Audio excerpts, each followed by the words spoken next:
Buenos días, seguimos hablando entonces de aminas de acción cardiovascular. Este video es un video que donde vamos a hablar de un aspecto puramente técnico, que es el cálculo.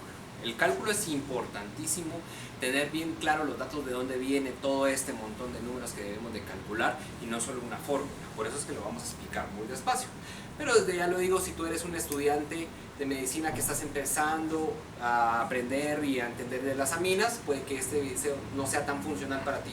Pero si tú eres una persona que calcula y que ya ordena las aminas en la unidad, tienes que tener este tipo de conceptos. Entonces vamos a hablar acerca de cálculo de aminas y primero vamos a hablar acerca de datos que tienen que tener. Los primeros datos que tienen que tener es entender que las aminas, cada uno de los medicamentos que hemos hablado, que es dopamina, dobutamina, norepinefrina, epinefrina, que de eso vamos a hablar ahora también, tiene concentraciones un poco diferentes. Entonces cuando tú agarras una ampolla de dopamina, tienes que entender que cada cc de dopamina tiene 40 miligramos. Eso es internacionalmente así, en casi todos los lados es así. Pero como te recuerdas que nosotros cuando hablábamos de aminas hablamos en gamas. Y en gamas la concentración que utilizamos son microgramos. Entonces, vamos a hablar en microgramos.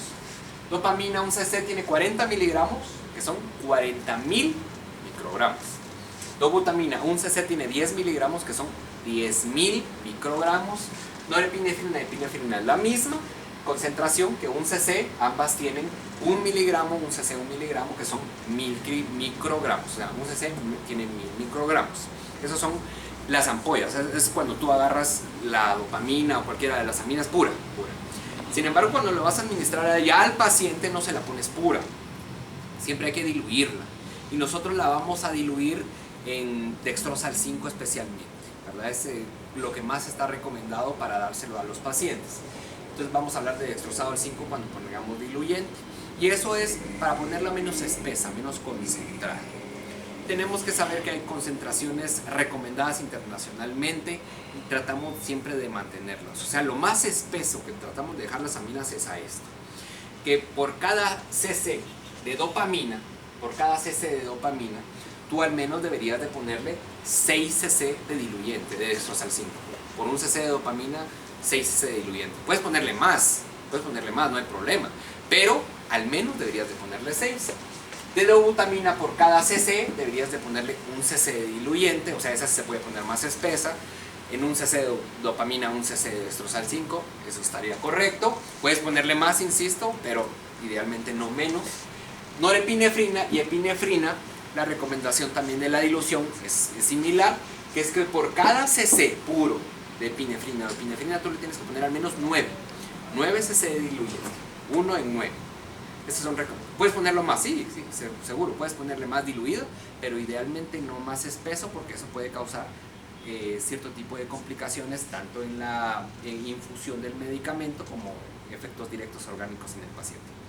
Bueno, entonces ya hablamos de la concentración de cada una de las aminas en su ampollita, ya hablamos de las concentraciones máximas a las cuales deberíamos de mantener para dárselo a los pacientes. Y entonces recordemos solo que gamas, que es el cálculo básicamente final, o sea, la velocidad es tantos microgramos asociados a sus kilos de pesos en un minuto. Eso es una gama, ¿verdad? Recordar que un gramo tiene 1000 miligramos, que un miligramo tiene 1000 microgramos, que es de la dosis que estamos hablando.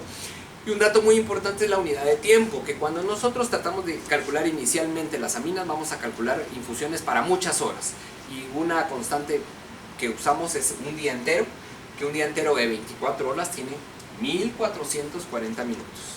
Un día tiene 1440 minutos y esos son parte de los datos que debemos de recordar. ¿Qué más datos debemos de saber? Debemos de saber el peso del paciente.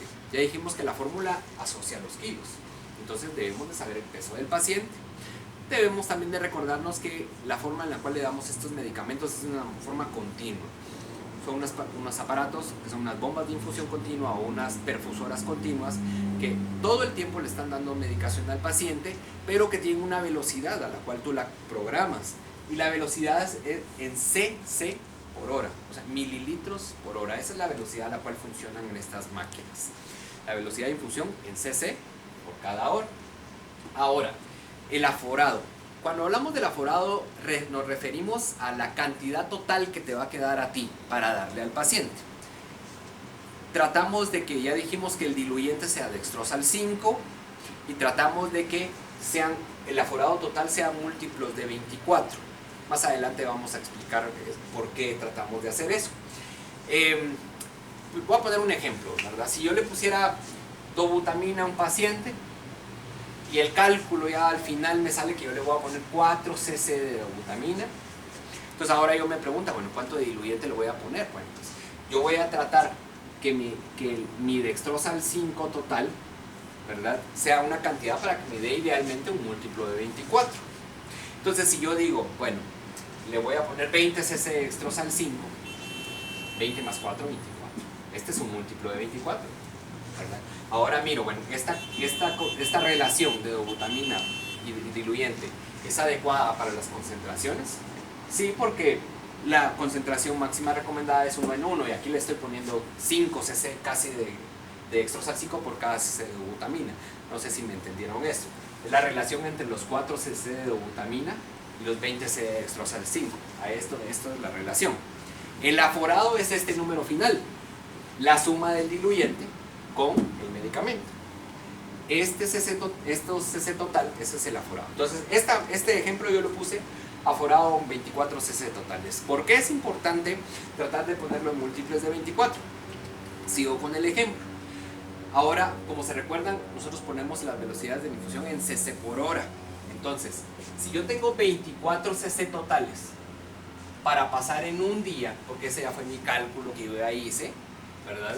El día tiene 24 horas. Entonces, para que esos 24 cc por hora pasaran en todo el día, la pregunta sería, ¿a qué velocidad de infusión lo vamos a poner? Sabiendo que es cc por hora.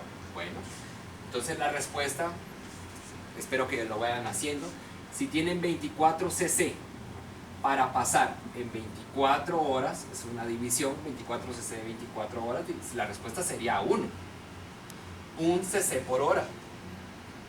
1 cc por hora me va a dar 24 cc al día. Entonces ahí ya le pasé toda la medicación, tanto la dobutamina como el diluyente. Esto es la razón por la cual es muy recomendable y es práctico. No tiene que ser así, pero es práctico porque ponemos 1 cc por hora. Voy a poner otro ejemplo. Si aquí mi resultado no es esto, sino que es otro, ¿verdad? Y mi aforado total es 48 cc. ¿Cuál sería la velocidad de infusión? Igual, lo divido en las 24 horas. Entonces mi velocidad de infusión sería 2 cc por hora. Otro múltiplo es de 24, 72 dividido 24, igual 3 cc por hora. Y esto es práctico, como les repito. En el siguiente video seguiremos hablando de cuál es la base y ya vamos a hablar acerca del cálculo de las aminas específicamente.